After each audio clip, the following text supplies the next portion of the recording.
छत्र फिराई। वेद अथर्वण था पिया उत्तर मुख गुरमुखो गुण गाई। कपल कीशन शाख मथ अथर्वण वेद की ऋचा सुनाई। ज्ञान महारस पिय के सिमरै नित अनंत न्यायी। ज्ञान बिना नहीं पाइए जे कोई कोट जतन कर ताई। कर्म जोग देही करे सोन अनंत खिन टिकै नराई। ज्ञान मते सुख पुजै जन्म मरण का परम छुपाई। गुरमुखो ज्ञानी सहज समाई। मुख सुख पुजै जन्म मरण का परम छुपाई। गुरमुख ज्ञानी सहज समाई।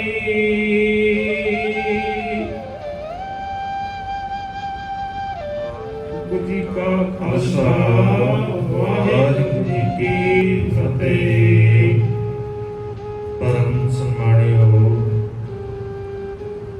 हजूर पातशाह सरवरे कायनात वालिए कुल आलम शब्द गुरु धन धन श्री गुरु ग्रंथ साहिब महाराज जी की पावन और मुकद्दस हजूरी दे अंदर रोजाना की तरह संध्या वेले दे दीवाना की हाजरी पर रहे भागा वाले सत्संगी जनों, गुरु बख्शिश का सदका पावन गोद के अंदर बैठ करके सतगुरां दी अमृतमयी बाणी दे कीर्तन दे नाल गुरु प्यार वालियां पासों संग पा रहे सां। उपरंत भाई साहब भाई गुरदास जी दियां वारां दी लड़ीवार विचार दे नाल जुड़न दा सुभाग समा प्राप्त होया है। इस लड़ी दे तहत पिछलेरे दीवाना दे अंदर पहली वार दियां 11 पौड़ियां दी विचार सांझी कीती सी। अगले दी 12वीं पौड़ी जिसका पाठ आप जियां ने सत्कारयोग भाई साहब पासों श्रवण किया है। इस दी विचार सांझी करनी है। आओ विचारां दी आरंभता तो पहला गुरु चरनां दे अंदर हाजरी लवाइए। बड़े प्यार अते अदब सहित आखो जी सतनाम श्री वाहिगुरु साहिब जी। द्वापर जुग बीतत पए कलयुग के सिर छत्र फिराई। जदों द्वापर युग बीत गया, सारियां तो पहला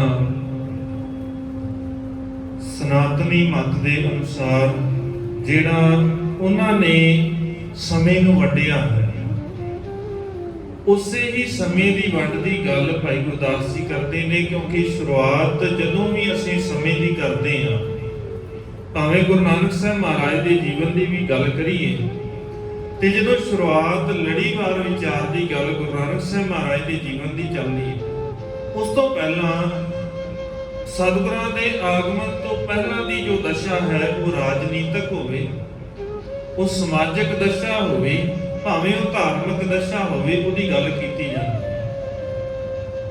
किसी भी चीज के बारे लिखना होवे ते उहदा पिछोकड़ जरूर लिखिया जाता है।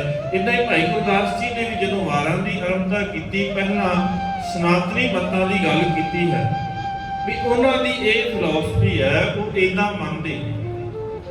और मैं अक्सर बेनती करदा हां, ਅੱਜ ਜਿਹੜੀ ਸਾਡੇ ਐਜੂਕੇਸ਼ਨ ਸਿਸਟਮ ਦੇ ਅੰਦਰ ਸਾਰਿਆਂ ਤੋਂ ਵੱਡੀ ਘਾਟ ਹੈ ਨਾ, ਉਹ ਇੱਕ ਇਹ ਵੀ ਹੈ, ਸਾਨੂੰ ਬਾਕੀ ਸਾਰਾ ਕੁਝ ਪੜਾਇਆ ਜਾਂਦਾ ਹੈ, ਪਰ ਸਾਰਿਆਂ ਤੋਂ ਜ਼ਰੂਰੀ ਚੀਜ਼ ਜਿਹੜੀ ਆ ਉਹ ਆ ਧਰਮ ਅਧਿਐਨ, ਉਹ ਨਹੀਂ ਕਰਵਾਇਆ ਜਾਂਦਾ।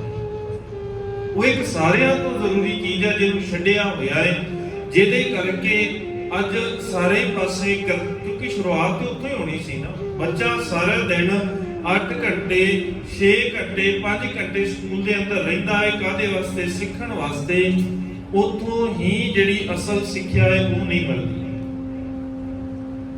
ਸ਼ੁਰੂਆਤ ਉੱਥੋਂ ਹੋਣੀ ਚਾਹੀਦੀ। ਧਰਮ ਅਧਿਐਨ ਦਾ ਇੱਕ ਖਾਸ ਵਿਸ਼ਾ ਹੋਣਾ ਚਾਹੀਦਾ। ਪਰ ਭਾਈ ਗੁਰਦਾਸ ਜੀ ਗੱਲ ਕਰਦੇ ਕਹਿੰਦੇ ਪਹਿਲਾਂ ਆ ਸਮਾਂ ਸੀ, ਇਦਾਂ ਸਮੇਂ ਦੀ ਵੰਡ ਹੋਈ। ਆਪਾਂ ਪਿਛਲੇਰੀਆਂ ਪੌੜੀਆਂ ਦੇ ਅੰਦਰ ਉਹਦੀ ਵਿਚਾਰ ਕੀਤੀ, ਸਤਿਯੁਗ ਦੀ ਵਿਚਾਰ ਕੀਤੀ, ਤ੍ਰੇਤੇ ਦੀ ਵਿਚਾਰ ਕੀਤੀ, ਉਸ ਤੋਂ ਬਾਅਦ ਦੁਆਪਰ। ਸਾਰਿਆਂ ਦੀ ਗੱਲ ਕਰਦੇ ਆ। ਭਾਈ ਗੁਰਦਾਸ ਜੀ ਕਹਿੰਦੇ ਹੁਣ ਦੁਆਪਰ ਤੋਂ ਬਾਅਦ ਸਮਾਂ ਆ ਗਿਆ ਕਲਯੁਗ ਦਾ। ਹੁਣ ਸਾਰੇ ਪਾਸੇ ਹੀ ਕਲਯੁਗ ਦੀ ਹੀ ਫਿਰਾਈ ਹੈ ਵੀ ਸਾਰੇ ਲੋਕ ਕਹਿੰਦੇ ਨੇ ਕਿ ਕਲਯੁਗ ਦਾ ਸਮਾਂ ਆ ਗਿਆ ਹੈ। ਵੇਦ ਪੱਥਰ ਬਣ ਥਾਪਿਆ, ਉੱਤਰ ਮੁਖ ਗੁਣ ਗਾਈ।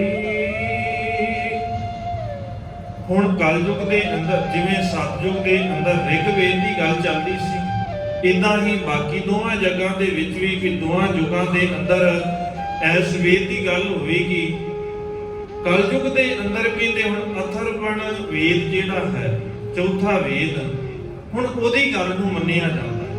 ਉਹਨੂੰ ਮੁੱਖ ਰੱਖ ਕੇ ਵੀ ਜੋ ਅਥਰਵਣ ਵੇਦ ਦੇ ਅੰਦਰ ਲਿਖਿਆ ਹੋਇਆ ਹੈ, ਚੌਥੇ ਵੇਦ ਦੇ ਅੰਦਰ, ਉਸੇ ਦੀ ਹੀ ਗੱਲ ਸਾਰੇ ਸਮਾਜ ਦੇ ਅੰਦਰ, ਸਨਾਤਨੀ ਵੀਰਾਂ ਦੇ ਅੰਦਰ ਉਹ ਇਸੇ ਹੀ ਗੱਲ ਨੂੰ ਮੰਨਦੇ ਹਨ। ਕਪਲ ਰਖੀ ਸਰ ਸਾਖ ਮਥ, ਅਥਰਵਣ ਵੇਦ ਕੀ ਰਿਚਾ ਸੁਨਾਈ। ਹੁਣ ਸਾਰੇ ਪਾਸੇ ਅਥਰਵਣ ਵੇਦ ਦੀ ਗੱਲ ਹੁੰਦੀ ਹੈ। ਹਰੇਕ ਅਥਰਵਣ ਵੇਦ ਨੂੰ ਪੜ੍ਹ ਕੇ ਜਿਵੇਂ ਉਹਦੇ ਅੰਦਰ ਲਿਖਿਆ ਹੋਇਆ ਹੈ ਵੀ ਉੱਤਰ ਵੱਲ ਰੱਬ ਰਹਿੰਦਾ ਹੈ, ਅਥਰਵਣ ਵੇਦ ਦੇ ਅੰਦਰ ਲਿਖਿਆ ਹੈ। ਤੇ ਸਾਰੇ ਹੀ ਜਿਹੜੇ ਰੱਬ ਨੂੰ ਮੰਨਣ ਵਾਲੇ ਨੇ, ਰੱਬ ਦੀ ਪੂਜਾ ਕਰਨ ਵਾਲੇ ਨੇ, ਵੇਦਾਂ ਦੇ ਅੰਦਰ ਵਿਸ਼ਵਾਸ ਰੱਖਦੇ ਨੇ, ਉਹ ਉੱਤਰ ਵਾਲੇ ਪਾਸੇ ਨੂੰ ਮੂੰਹ ਕਰਕੇ ਰੱਬ ਦੀ ਪੂਜਾ ਸ਼ੁਰੂ ਕਰ ਦਿੱਤੀ ਉਹਨਾਂ ਨੇ। ਕਿਉਂਕਿ ਸਮੇਂ ਦੇ ਹਿਸਾਬ ਦੇ ਨਾਲ ਵੇਦ ਬਦਲਿਆ, ਵੇਦ ਦੇ ਹਿਸਾਬ ਦੇ ਨਾਲ ਸਾਰਿਆਂ ਨੇ ਧਾਰਮਿਕ ਲੋਕ ਜਿਹੜੇ ਨੇ ਉਹ ਧਰਮ ਦੀ ਗੱਲ ਕਰਦੇ ਨੇ, ਪੂਜਾ ਕਰਦੇ ਨੇ ਰੱਬ ਦੀ। ਔਰ ਵੇਦ ਨੂੰ ਪੜ੍ਹਨਾ ਸਾਰਿਆਂ ਵਾਸਤੇ ਔਖਾ ਸੀ, ਇਸ ਕਰਕੇ ਸੌਖਾ ਕਰਨ ਵਾਸਤੇ ਜਿਵੇਂ ਬਾਕੀ 2-3 ਸ਼ਾਸਤਰ ਆਪਾਂ ਪਹਿਲਾਂ ਪੜ੍ਹੇ ਨੇ, ਉਹਨਾਂ ਬਾਰੇ ਨਿਆਇ ਸ਼ਾਸਤਰ, ਮੀਮਾਂਸਾ ਸ਼ਾਸਤਰ ਤੇ ਵਿਧਾਨ ਸ਼ਾਸਤਰ ਪੜ੍ਹਿਆ ਸੀ। ਉਦਾਂ ਹੀ ਅੱਗੇ ਅਥਰਵਣ ਵੇਦ ਦੀ ਗੱਲ ਕਰਦੇ ਆ। ਹੁਣ ਕਪਿਲ ਰਿਸ਼ੀ ਨੇ ਕੰਮ ਕੀਤਾ, ਉਹ ਕਹਿੰਦਾ ਜਿੱਦਾਂ ਬਾਕੀਆਂ ਨੇ ਬਾਕੀ ਵੇਦਾਂ ਦਾ ਸਾਰ ਲਿਖਿਆ ਹੈ। ਹੁਣ ਇੱਕ ਹੋਰ ਚੀਜ਼ ਧਿਆਨ ਦੇਣ ਵਾਲੀ, ਬਾਕੀਆਂ ਵਾਸਤੇ ਕਿਤੇ ਰਿਸ਼ੀ ਸ਼ਬਦ ਵਰਤਿਆ ਹੈ, ਕਿਤੇ ਤਪਾ ਸ਼ਬਦ ਵਰਤਿਆ ਹੈ। ਜਦੋਂ ਕਪਿਲ ਰਿਸ਼ੀ ਦੀ ਗੱਲ ਆਉਂਦੀ ਹੈ ਫਿਰ ਇੱਥੇ ਕੱਲਾ ਰਿਖੀ ਨਹੀਂ ਵਰਤਿਆ, ਰਿਖੀ ਸ਼ੁਰ ਸ਼ਬਦ ਵਰਤਿਆ ਹੈ। ਭਾਵੇਂ ਇਹ ਸਾਰੇ ਰਿਖੀਆਂ ਦੇ ਵਿੱਚ ਸਿਆਣਾ ਮੰਨਿਆ ਜਾਂਦਾ ਸੀ ਕਪਿਲ ਰਿਸ਼ੀ, ਬੜਾ ਮਹਾਨ ਮੰਨਿਆ ਜਾਂਦਾ। ਇਹਨੇ ਅਥਰਵਣ ਵੇਦ ਨੂੰ ਮੱਥ ਕੇ ਉਹਦਾ ਨਿਚੋੜ ਕੱਢਿਆ ਤੇ ਉਹਦਾ ਨਿਚੋੜ ਕੱਢ ਕੇ ਇੱਕ ਸਾਖ ਸ਼ਾਸਤਰ ਲਿਖ ਦਿੱਤਾ। ਇਸ ਸਾਖ ਸ਼ਾਸਤਰ ਦੇ ਅੰਦਰ ਉਹਨੇ ਸਾਰੀ ਉਹ ਗੱਲ ਜਿਹੜੀ ਅਥਰਵਣ ਵੇਦ ਦੇ ਅੰਦਰ ਲਿਖੀ ਸੀ ਉਸ ਨੂੰ ਸੌਖਿਆਂ ਕਰਕੇ ਲਿਖਣ ਦਾ ਯਤਨ ਕੀਤਾ ਹੈ। ਗਿਆਨ ਮਹਾਰਸ ਪੀਏ ਕੇ ਸਿਮਰੈ, ਨਿਤ ਅਲਖ ਨਿਆਈ। ਹੁਣ ਉਹਨੇ ਲਿਖਿਆ ਕਿ ਅਥਰਵਣ ਵੇਦ ਦੇ ਅੰਦਰ ਇਹ ਗੱਲ ਲਿਖੀ ਹੋਈ ਹੈ, ਜਿਹੜਾ ਧਰਮ ਦੇ ਰਾਹ ਦੇ ਉੱਤੇ ਤੁਰਨਾ ਚਾਹੁੰਦਾ ਹੈ, ਸੌਖਾ ਜੀਵਨ ਜੀਣਾ ਚਾਹੁੰਦਾ ਹੈ ਜਾਂ ਰੱਬ ਦੀ ਪ੍ਰਾਪਤੀ ਕਰਨਾ ਚਾਹੁੰਦਾ ਹੈ, ਉਹਦੇ ਵਾਸਤੇ ਇੱਕ ਸੌਖਾ ਜਿਹਾ ਢੰਗ ਹੈ। ਕਿਸੇ ਨੇ ਦੱਸਿਆ ਸੀ ਕਿ ਤਪ ਕਰਨੇ ਜ਼ਰੂਰੀ ਨੇ, ਕਿਸੇ ਨੇ ਕਿਹਾ ਯੱਗ ਕਰਨਾ ਜ਼ਰੂਰੀ ਹੈ, ਕਿਸੇ ਨੇ ਕਿਹਾ ਪਰਿਵਾਰ ਨੂੰ ਛੱਡਣਾ ਜ਼ਰੂਰੀ ਹੈ। ਕਪਿਲ ਰਿਸ਼ੀ ਕਹਿੰਦਾ ਸਾਖ ਸ਼ਾਸਤਰ ਦੇ ਅੰਦਰ ਉਹਨੇ ਸੌਖਾ ਲਿਖ ਦਿੱਤਾ, ਕਹਿੰਦਾ ਸਾਰਿਆਂ ਤੋਂ ਜ਼ਰੂਰੀ ਹੈ ਗਿਆਨ ਮਹਾਰਸ। ਕਹਿੰਦਾ ਅਗਿਆਨ ਮਹਾਰਸ ਨੂੰ ਪੀ ਕਰਕੇ ਸਮਝ ਆ ਜਾਏਗੀ ਨਿਤ ਤੇ ਅਨਿਤ ਕੀ ਹੈ। ਨਿਤ ਦਾ ਭਾਵ ਜਿਹੜਾ ਹਮੇਸ਼ਾ ਰਹਿਣ ਵਾਲਾ ਹੈ, ਅਨਿਤ ਜਿਹੜਾ ਖਤਮ ਹੋਣਾ। ਜਿਹਨੇ ਖਤਮ ਹੋ ਜਾਣਾ। ਇਸ ਗੱਲ ਦੀ ਸਮਝ ਆ ਜਾਂਦੀ ਹੈ ਜਿਸ ਨੇ ਗਿਆਨ ਮਹਾਰਸ ਪੀਤਾ ਹੋਇਆ। ਹੁਣ ਗਿਆਨ ਦੀ ਵੀ ਜ਼ਰੂਰੀ ਹੈ ਕਿ ਗਿਆਨ ਵੀ ਸਮਝ ਆ ਜਾਏ ਕਿ ਗਿਆਨ ਲੈਣਾ ਕਿੱਥੋਂ ਹੈ। ਸੰਸਾਰ ਦੇ ਅੰਦਰ ਗਿਆਨ ਦੀ ਕੋਈ ਘਾਟ ਨਹੀਂ। ਮੈਂ ਅਕਸਰ ਬੇਨਤੀ ਕਰਦਾ, ਗਿਆਨ ਤਾਂ ਬਹੁਤ ਹੈ ਸੰਸਾਰ ਦੇ ਕੋਲ, ਪਹਿਲਾਂ ਨਾਲੋਂ ਤੇ ਵੱਧ ਰਿਹਾ ਹੈ ਨਾ ਗਿਆਨ। ਹਰ ਪਲ ਇੱਕ ਨਵੀਂ ਖੋਜ ਕਰਕੇ ਗਿਆਨ ਦੇ ਵਿੱਚ ਵਾਧਾ ਕੀਤਾ ਜਾ ਰਿਹਾ। ਹਰੇਕ ਕਹਿੰਦਾ ਹੈ ਕਿ ਮੈਂ ਸਿਆਣਾ ਹੋ ਗਿਆ ਪਹਿਲਾਂ ਨਾਲੋਂ। ਕਿਸੇ ਨੂੰ ਵੀ ਪੁੱਛ ਲਈਏ, ਉਹ ਕਹਿੰਦਾ ਜੋ ਮੈਂ ਕੱਲ ਪੜ੍ਹਿਆ ਸੀ, ਜੋ ਮੈਂ ਕੱਲ ਸਿੱਖਿਆ ਸੀ, ਉਹਦੇ ਵਿੱਚ ਅੱਜ ਹੋਰ ਵਾਧਾ ਕੀਤਾ ਹੈ ਮੈਂ ਸਿੱਖ ਕੇ, ਮੇਰੇ ਗਿਆਨ ਦੇ ਵਿੱਚ ਵਾਧਾ ਹੋਇਆ। ਪਰ ਉਹਦਾ ਉਹ ਸਿਆਣਪ, ਉਹਦਾ ਉਹ ਗਿਆਨ ਉਹਨੂੰ ਪ੍ਰਮਾਣ ਨਹੀਂ ਕਰਾ ਪਾ ਰਿਹਾ। ਉਹ ਕਿਸੇ ਵੀ ਲੇਖੇ ਨਹੀਂ ਲੱਗ ਰਿਹਾ, ਕਿਉਂਕਿ ਉਹਨੂੰ ਪਤਾ ਨਹੀਂ ਅਸਲ 'ਚ ਗਿਆਨ ਇਕੱਠਾ ਕਰਨਾ ਕਿਵੇਂ ਹੈ ਤੇ ਕਿੱਥੋਂ ਕਰਨਾ ਹੈ। ਕੱਲ ਵੀ ਬੇਨਤੀ ਕੀਤੀ ਸੀ, ਗਿਆਨ ਵਾਲਿਆਂ ਦਾ ਘਾਟਾ ਨਹੀਂ ਹੈ ਇੱਥੇ। ਗਿਆਨ ਵਾਲੇ ਵੀ ਤੰਗ ਹੁੰਦੇ ਨੇ, ਗਿਆਨ ਵਾਲੇ ਤੰਗ ਹੋਏ ਨੇ, ਅਪਰਤੱਖ ਉਦਾਹਰਨਾਂ ਨੇ।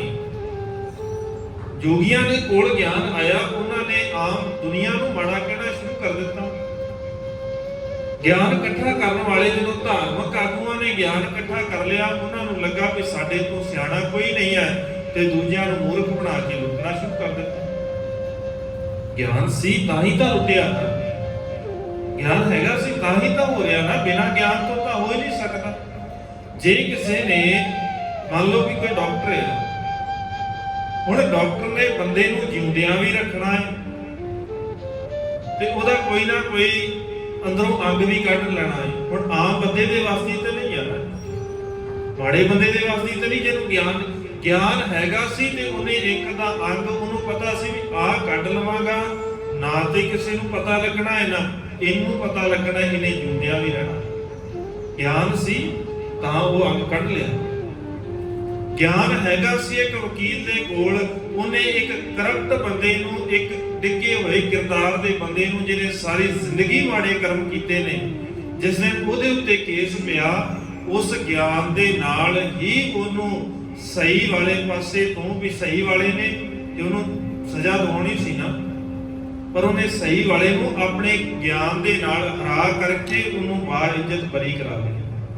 ਗਿਆਨ ਤੇ ਬਹੁਤ ਸੀ, ਗਿਆਨ ਦਾ ਘਾਟਾ ਥੋੜੀ ਨਾ। ਗਿਆਨ ਹੈਗਾ ਸੀ ਤਾਂ ਹੋਇਆ ਨਾ, ਬਿਨਾਂ ਗਿਆਨ ਤੋਂ ਤੇ ਇਦਾਂ ਹੋ ਹੀ ਨਹੀਂ ਸਕਦਾ। ਫਿਰ ਸਤਿਗੁਰੂ ਕਹਿੰਦੇ ਫਿਰ ਗਿਆਨ ਕਿੱਥੋਂ ਆਵੇਗਾ? ਸੰਸਾਰ ਦਾ ਗਿਆਨ ਲੈ, ਉਹਦੇ ਨਾਲ ਨਾਲ ਇੱਕ ਗਿਆਨ ਬੜਾ ਜ਼ਰੂਰੀ ਹੈ। ਕੁੰਭੇ ਬੱਧਾ ਜਲ ਰਹਿ, ਜਲ ਬਿਨ ਕੁੰਭ ਨਾ ਹੋਏ। ਸਤਿਗੁਰੂ ਨੇ ਉਦਾਹਰਨ ਦਿੱਤੀ। ਮੰਨ ਲਓ ਕਿਤੇ ਦੇਖ, ਜੇ ਪਾਣੀ ਨੂੰ ਇਕੱਠਾ ਕਰਨਾ ਹੋਵੇ ਨਾ, ਪਾਣੀ ਨੂੰ ਕਿਤੇ ਆਪਾਂ ਕਿਸੇ ਥਾਂ ਦੇ ਉੱਤੇ ਸਟੋਰ ਕਰਨਾ ਹੋਵੇ ਤੇ ਉਹਦੇ ਵਾਸਤੇ ਭਾਂਡੇ ਦੀ ਲੋੜ ਹੈ। ਸਤਿਗੁਰੂ ਨੇ ਉਦਾਹਰਨ ਦਿੱਤੀ ਹੈ ਕੁੰਭ ਦੀ, ਮਿੱਟੀ ਦੇ ਭਾਂਡੇ ਦੀ। ਸਤਿਗੁਰੂ ਕਹਿੰਦੇ ਮਿੱਟੀ ਦੇ ਭਾਂਡੇ ਦੇ ਵਿੱਚ ਪਾਣੀ ਨੂੰ ਸਟੋਰ ਕੀਤਾ ਜਾ ਸਕਦਾ ਹੈ। ਕੁੰਭੇ ਬੱਧਾ ਜਲ ਰਹਿ, ਨਾਲ ਹੀ ਗੱਲ ਕਹਿ ਦਿੱਤੀ, ਜਲ ਬਿਨ ਕੁੰਭ ਨਾ ਹੋਏ। ਪਾਣੀ ਤੋਂ ਬਿਨਾ ਉਹ ਘੜਾ ਵੀ ਨਹੀਂ ਬਣਦਾ। ਘੜਾ ਬਣਾਉਣਾ ਹੈ ਤਾਂ ਵੀ ਪਾਣੀ ਦੀ ਲੋੜ ਪਏਗੀ। ਤੇ ਮਾਲਕ ਕਹਿੰਦੇ ਫਿਰ ਗਿਆਨ ਦਾ ਬੱਧਾ ਮਨ ਰਹਿ, ਗਿਆਨ ਦਾ ਬੱਝਿਆ ਹੋਇਆ ਮਨ ਰਹੇਗਾ, ਟਿਕੇਗਾ। ਪਰ ਕਿਹੜਾ ਗਿਆਨ? ਸੰਸਾਰ ਦਾ ਗਿਆਨ ਤੇ ਸਾਨੂੰ ਵਿਚਲਿਤ ਕਰਦਾ ਹੈ। ਬਹੁਤੀ ਵਾਰ ਸੰਸਾਰ ਦਾ ਗਿਆਨ ਇਕੱਠਾ ਕਰਕੇ ਮਨੁੱਖ ਤੰਗ ਹੁੰਦਾ ਹੈ। ਹੁਣ ਕਪਿਲ ਰਿਸ਼ੀ ਨੇ ਗੱਲ ਤੇ ਬੜੀ ਸਿਆਣੀ ਕਹੀ, ਗਿਆਨ ਮਹਾਰਸ ਪੀ ਕੇ, ਵਿਗਿਆਨ ਮਹਾਰਸ ਨੂੰ ਪੀ ਕੇ ਨਿਤ ਤੇ ਅਨਿਤ ਦੀ ਸਮਝ ਆ ਜਾਏਗੀ। ਸਹੀ ਕੀ ਹੈ, ਗਲਤ ਕੀ ਹੈ, ਹਮੇਸ਼ਾ ਰਹਿਣ ਵਾਲਾ ਕੀ ਹੈ ਤੇ ਨਾਸ਼ਵੰਤ ਕੀ ਹੈ, ਇਹਦੀ ਸਮਝ ਆ ਜਾਏਗੀ। ਪਰ ਇਸ ਗੱਲ ਨੂੰ ਨਹੀਂ ਸਮਝਾਇਆ ਵੀ ਉਹ ਗਿਆਨ ਆਵੇਗਾ ਕਿੱਥੋਂ, ਕਿਉਂਕਿ ਇਦਾਂ ਦਾ ਹੀ ਗਿਆਨ ਇਕੱਠਾ ਕਰਕੇ ਲੋਕਾਂ ਨੇ ਦੁਨੀਆ ਨੂੰ ਮੂਰਖ ਬਣਾਇਆ ਹੈ। ਵੇਦਾਂ ਦਾ ਗਿਆਨ ਲੈ ਕਰਕੇ ਹੀ ਲੋਕਾਂ ਨੇ ਮੂਰਖ ਬਣਾਇਆ ਹੈ। ਸ਼ਾਸਤਰਾਂ ਦਾ ਗਿਆਨ ਲੈ ਕੇ ਹੀ ਲੋਕਾਂ ਨੂੰ ਮੂਰਖ ਬਣਾਇਆ ਹੈ, ਠੱਗਿਆ ਹੈ। ਤਾਂ ਹੀ ਤਾਂ ਮਾਲਕ ਨੇ ਸ਼ਬਦ ਵਰਤੇ ਨਾ, ਓਏ ਹਰਕੇ ਸੰਤ ਨਾਇਕ ਕੀ ਹੈ, ਬਾਨਾਰਸ ਕੇ ਠੱਗ। ਤਾਂ ਹੀ ਤਾਂ ਸਤਿਗੁਰੂ ਨੇ ਲਫ਼ਜ਼ ਵਰਤਨੇ। ਤਾਂ ਹੀ ਤਾਂ ਮਾਲਕ ਨੇ ਕਿਹਾ ਨਾ, ਵੇਦ ਭਰੋਸੇ ਪਾਂਡੇ ਡੂਬ ਮਰੇ। ਵੇਦਾਂ ਦੇ ਭਰੋਸੇ ਰਹਿ ਕੇ ਡੁੱਬੇ, ਕਿਉਂਕਿ ਭਰੋਸਾ ਨਹੀਂ ਕੀਤਾ, ਕਦੇ ਧਿਆਨ ਨਹੀਂ ਕੀਤਾ ਵੀ ਲਿਖਿਆ ਕੀ ਹੈ, ਕਦੇ ਲਿਖਿਆ ਕੀ ਹੈ ਉਹਦੇ ਚ ਪੜਨ ਦਾ ਯਤਨ ਨਹੀਂ ਕੀਤਾ, ਸਮਝਣ ਦਾ ਯਤਨ ਨਹੀਂ ਕੀਤਾ। ਮਾਲਿਕ ਨੇ ਇਸ ਗੱਲ ਨੂੰ ਸਪਸ਼ਟ ਕਰ ਦਿੱਤਾ, ਗਿਆਨ ਕਾ ਬੱਧਾ ਮਨ ਰਹਿ, ਗੁਰ ਬਿਨ ਗਿਆਨ ਨਾ। ਗਿਆਨ ਲੈਣਾ ਹੈ ਤੇ ਗੁਰੂ ਦੇ ਕੋਲੋਂ ਲੈ। ਇਥੋਂ ਗਿਆਨ ਸਿੱਖ ਕਰਕੇ ਜਿਸ ਦਿਨ ਤੂੰ ਸੰਸਾਰ ਦੇ ਅੰਦਰ ਦਾ ਗਿਆਨ ਲੈ ਕਰਕੇ ਡਾਕਟਰ ਬਣੇਗਾ ਨਾ, ਫਿਰ ਤੂੰ ਮਾੜਾ ਕੰਮ ਨਹੀਂ ਕਰੇਗਾ। ਫਿਰ ਤੂੰ ਲੋਕਾਂ ਦੀ ਭਲਾਈ ਦਾ ਕੰਮ ਕਰੇਗਾ, ਕਿਸੇ ਦਾ ਨੁਕਸਾਨ ਨਹੀਂ ਕਰੇਗਾ। ਫਿਰ ਤੂੰ ਚੰਗਾ ਵਕੀਲ ਬਣੇਗਾ, ਵਕੀਲ ਬਣ ਕੇ ਮਾੜੇ ਦਾ ਸਾਥ ਨਹੀਂ ਦੇਗਾ, ਚੰਗੇ ਦਾ ਸਾਥ ਦੇਗਾ। ਪਾਸੇ ਹੋ ਜਾਏਗਾ ਨਾ ਬਈ ਤੂੰ ਗਲਤ ਹੈ, ਮੈਂ ਤੇਰੇ ਹੱਕ 'ਚ ਨਹੀਂ ਹੋਣਾ, ਮੈਂ ਤੇਰੇ ਖਿਲਾਫ ਤੇ ਜ਼ਰੂਰ ਖੜਾ ਹੋਵਾਂਗਾ ਪਰ ਤੇਰੇ ਹੱਕ 'ਚ ਨਹੀਂ ਖੜਾ ਹੋਵਾਂਗਾ। ਕਿਉਂਕਿ ਗਿਆਨ ਗੁਰੂ ਦੇ ਕੋਲੋਂ ਲੈ ਲਿਆ, ਗੁਰੂ ਨੇ ਸਿਖਾਇਆ ਸੀ।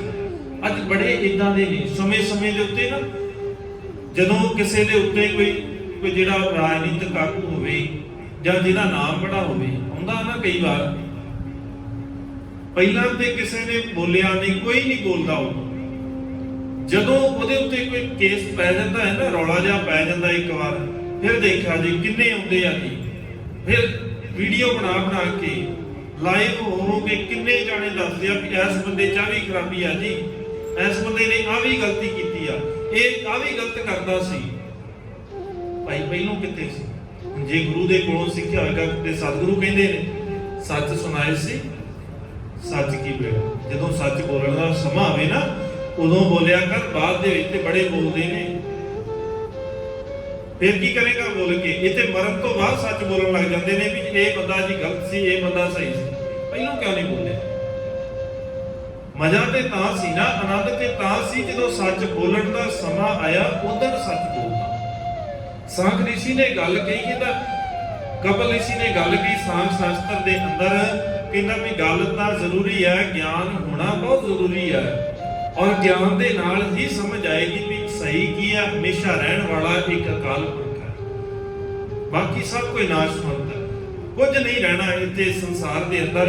ਇਹ ਤੇਰੀ ਦੇਹੀ ਦਾ ਹੰਕਾਰ ਨਹੀਂ ਰਹਿਣਾ, ਇਹ ਤੇਰੇ ਧਨ ਪਦਾਰਥਾਂ ਦਾ ਹੰਕਾਰ ਨਹੀਂ ਰਹਿਣਾ, ਤੇਰਾ ਇਹ ਸੰਸਾਰ ਦਾ ਗਿਆਨ ਵੀ ਖਤਮ ਹੋ ਜਾਏਗਾ। ਹਰੇਕ ਚੀਜ਼ ਇੱਥੇ ਨਾਸ਼ਵੰਤ ਹੈ, ਤੈਨੂੰ ਇਸ ਗੱਲ ਨੂੰ ਸਮਝ ਲੈਣਾ ਚਾਹੀਦਾ। ਸਤਿਗੁਰੂ ਕਹਿੰਦੇ ਇਹ ਜੱਗ ਧੂਏ ਕਾ ਪਹਾੜ, ਸਤਿਗੁਰੂ ਕਹਿੰਦੇ ਇਹ ਧੂਏ ਦਾ ਪਹਾੜ ਹੈ, ਤੇ ਧੂਏ ਦਾ ਪਹਾੜ ਕਿੰਨੇ ਕੁ ਦਿਨ ਰਹੇਗਾ, ਕਿੰਨਾ ਕੁ ਸਮਾਂ ਰਹਿ ਸਕਦਾ ਹੈ?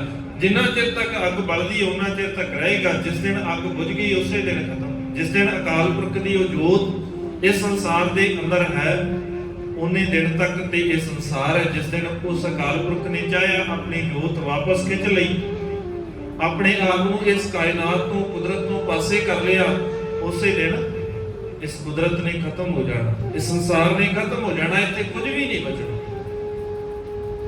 ਸਾਂਖ ਸ਼ਾਸਤਰ ਦੇ ਅੰਦਰ ਵੀ ਇਹੀ ਗੱਲ ਲਿਖੀ, ਉਹ ਕਹਿੰਦਾ ਕਿ ਜ਼ਰੂਰੀ ਹੈ ਗਿਆਨ ਲੈ ਕਰਕੇ, ਗਿਆਨ ਸਿੱਖ ਕਰਕੇ ਫਿਰ ਇਸ ਗੱਲ ਨੂੰ ਸਮਝ ਲੈਣਾ ਹੈ ਵੀ ਸੰਸਾਰ ਦੇ ਅੰਦਰ ਸਦੀਵੀ ਕੀ ਹੈ ਤੇ ਇੱਥੇ ਖਤਮ ਹੋਣ ਵਾਲਾ ਕੀ ਹੈ। ਜਿਸ ਦਿਨ ਇਹ ਗੱਲ ਸਮਝ ਆ ਗਈ ਤੇ ਜ਼ਿੰਦਗੀ ਦੀਆਂ ਬਹੁਤੀਆਂ ਉਲਝਣਾਂ ਜਿਹੜੀਆਂ ਨੇ ਉਹ ਖਤਮ ਹੋ ਜਾਣਗੀਆਂ। ਗਿਆਨ ਬਿਨਾ ਨਹੀਂ ਪਾਈਏ, ਜੇ ਕੋਈ ਕੋਟ ਯਤਨ ਕਰਤਾਈ।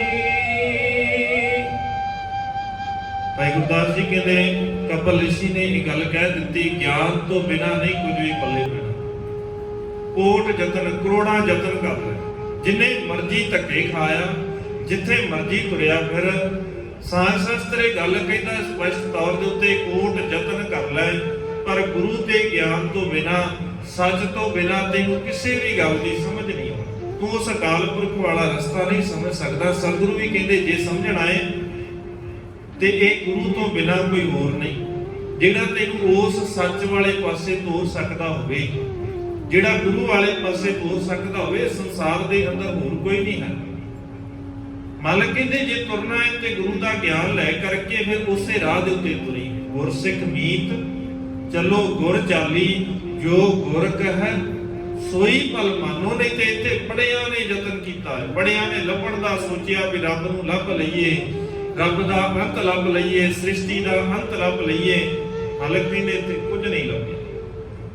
ਤੂੰ ਕਿੰਨਾ ਵੀ ਧੱਕੇ ਖਾਇਆ, ਕਿੰਨੇ ਥਾਂ ਹੋਇਆ। ਸਤਿਗੁਰੂ ਕਹਿੰਦੇ ਇੱਕੋ ਹੀ ਚੀਜ਼ ਹੈ, ਇੱਥੇ ਤੈਨੂੰ ਹਨੇਰਾ ਹੀ ਮਿਲੇਗਾ, ਚਾਨਣ ਜੇ ਚਾਹੀਦਾ ਏ। ਜੇ 100 ਚੰਦਾ ਉਗਵੈ, ਸੂਰਜ ਚੜ੍ਹੈ ਹਜ਼ਾਰ। ਇੱਥੇ ਚਾਨਣ ਹੁੰਦਿਆਂ ਗੁਰ ਬਿਨ ਘੋਰ ਅੰਧਾਰ। ਤੇ ਸਤਿਗੁਰੂ ਦੀ ਪਾਵਨ ਬਾਣੀ ਨੇ ਨਾਲ ਹੀ ਸਪਸ਼ਟ ਕਰ ਦਿੱਤਾ, ਗੁਰ ਬਿਨ ਘੋਰ ਅੰਧਾਰ, ਗੁਰੂ ਬਿਨ ਸਮਝ ਨਾ ਆਏ, ਗੁਰ ਬਿਨ ਸੁਰਤ ਨਾ ਸਿੱਧ, ਗੁਰੂ ਬਿਨ ਮੁਕਤ ਨਾ ਪਾਓ। ਗੁਰੂ ਤੋਂ ਬਿਨਾਂ ਸਿਆਣਪ ਨਹੀਂ ਆਏਗੀ। ਗੁਰੂ ਤੋਂ ਬਿਨਾਂ ਗਿਆਨ ਨਹੀਂ ਆਵੇਗਾ। ਜੇ ਗਿਆਨ ਚਾਹੀਦਾ ਹੈ, ਸੱਚਾ ਗਿਆਨ ਜਿਹੜਾ ਤੇਰੇ ਜੀਵਨ ਨੂੰ ਟਿਕਾ ਦੇਵੇਗਾ, ਜਿਹੜਾ ਤੇਰੇ ਜੀਵਨ ਨੂੰ ਚੰਗਾ ਬਣਾਏਗਾ, ਉੱਚਾ ਬਣਾਏਗਾ, ਉਹ ਸਿਰਫ ਇੱਕ ਗੁਰੂ ਦਾ ਗਿਆਨ ਹੈ। ਕਰਮ ਜੋਗ ਦੇਹੀ ਕਰੈ ਸੋ ਅਨੰਤ ਖਿਨ ਟਿਕੈ ਨ ਰਾਈ।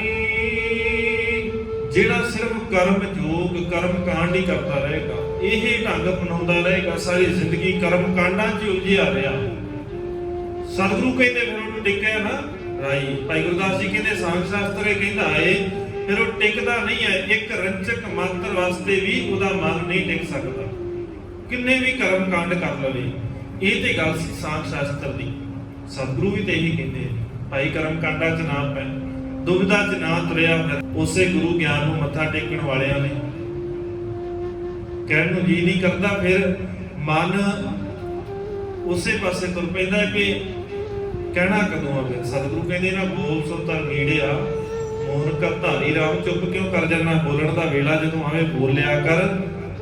ਬਾਕੀ ਤਾਂ ਪਤਾ ਹੀ ਆ, ਜਿਨੇ ਗੁਰੂ ਦੇ ਉਲਟ ਜਾਣਾ ਹੈ ਜਦੋਂ ਉਹਨੂੰ ਕਹੇਗਾ ਫਿਰ ਅੱਗੇੋਂ ਤੇ ਭੂਤਨਾ ਬਤਾਲਾ ਹੀ ਸੁਣਨ ਨੂੰ ਮਿਲੇਗਾ। ਕੋਈ ਆਖੇ ਭੂਤਨਾ, ਕੋਈ ਕਹੇ ਬਤਾਲਾ, ਕੋਈ ਆਖੇ ਆਦਮੀ ਨਾਨਕ ਵਿਚਾਰਾ। ਜੇ ਗੁਰੂ ਨਾਨਕ ਨੂੰ ਸੁਣਨ ਨੂੰ ਮਿਲ ਗਿਆ ਤੇ ਭਾਈ ਤੈਨੂੰ ਵੀ ਸੁਣਨ ਨੂੰ ਮਿਲ ਜਾਏ। ਸਤਿਗੁਰੂ ਨੇ ਜਿੱਥੇ ਸਾਂਗ ਸ਼ਾਸਤਰ ਨੇ ਇਹ ਗੱਲ ਕਹੀ ਕਿ ਕਰਮ ਕਾਂਡਾਂ 'ਚ ਕੁਝ ਨਹੀਂ ਰੱਖਿਆ, ਇਦਾਂ ਕਰਕੇ ਕੁਝ ਨਹੀਂ ਮਿਲਣਾ, ਗੁਰੂ ਦਾ ਗਿਆਨ ਲੈਣਾ ਪੈਣਾ ਹੈ। ਗੁਰੂ ਨੇ ਤੇ ਤੇਰੇ ਗੁਰੂ ਨੇ ਤੇ ਬੜੇ ਸੌਖੇ ਢੰਗ ਨਾਲ ਸਮਝਾਇਆ ਸੀ, ਔਰ ਉਸੇ ਗੁਰੂ ਨੂੰ ਮੱਥਾ ਟੇਕਣ ਵਾਲਿਆਂ ਨੇ ਅੱਜ ਸਵੇਰ ਤੋਂ ਹੀ, ਸੋਮਵਾਰ ਹੈ ਨਾ, ਚਿੱਟਾ ਆਟਾ, ਚਿੱਟੀ ਖੰਡ, ਚਿੱਟੇ ਚੌਲ, ਚਿੱਟਾ ਦੁੱਧ, ਅੱਜ ਚਿੱਟਾ ਬਹੁਤ ਲਿਆ, ਅੱਗੇ ਪਿੱਛੇ ਨਹੀਂ। ਜੇ ਗੁਰੂ ਦੇ ਕੋਲ ਆ, ਜੇ ਇੰਨੀ ਭਾਵਨਾ ਗੁਰੂ ਦੇ ਨਾਲ ਹੁੰਦੀ ਫਿਰ ਅੱਜ ਦਾ ਦਿਨ ਕਿਉਂ ਡਿੱਗਿਆ, ਸੋਮਵਾਰ ਹੀ ਕਿਉਂ ਡਿੱਗਿਆ ਸੀ। ਫਿਰ ਭਾਵਨਾ ਗੁਰੂ ਦੇ ਵਾਸਤੇ ਨਹੀਂ, ਮਾਫ ਕਰ ਦੇਣਾ, ਫਿਰ ਭਾਵਨਾ ਕਿਹਦੇ ਵਾਸਤੇ ਆ? ਭਾਵਨਾ ਤੇ ਸੋਮਵਾਰ ਵਾਸਤੇ ਆ, ਗੁਰੂ ਵਾਸਤੇ ਨਹੀਂ।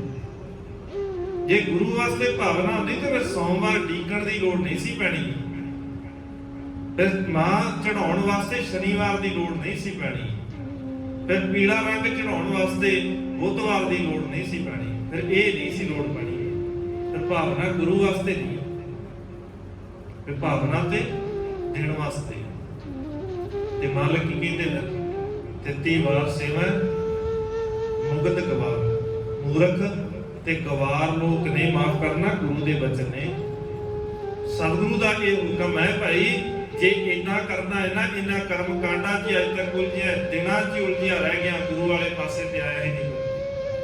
ਫਿਰ ਪ੍ਰਾਪਤੀ ਕੀ ਹੋਈ? ਆ ਕੇ ਫਿਰ ਤਾਂ ਹੀ ਕਹਿਣ ਨੂੰ ਜੀ ਕਰਦਾ ਨਾ, ਫਿਰ ਮੱਥਾ ਟੇਕਿਆ, ਫਿਰ ਮੱਥਾ ਮਾਰੇ ਜਾ ਟੇਕਿਆ। ਜੇ ਟੇਕਿਆ ਹੁੰਦਾ ਤੇ ਫਿਰ ਗੁਰੂ ਦੀ ਗੱਲ ਮੰਨ ਲੈਣੀ ਸੀ, ਕਿਉਂਕਿ ਟੇਕਣ ਦਾ ਭਾਵ ਗੁਰੂ ਦੇ ਅੱਗੇ ਝੁਕਣ ਦਾ ਭਾਵ ਹੈ। ਸਤਿਗੁਰੂ ਆਸੀਸ ਤੇਰੇ ਅੱਗੇ ਸਮਰਪਿਤ ਹੈ, ਆ ਮੱਤ ਤੇਰੇ ਅੱਗੇ ਸਮਰਪਿਤ ਹੈ, ਜਿਵੇਂ ਕਹੇਗਾ ਹੁਣ ਉਦਾਂ ਹੀ ਚੱਲੂ।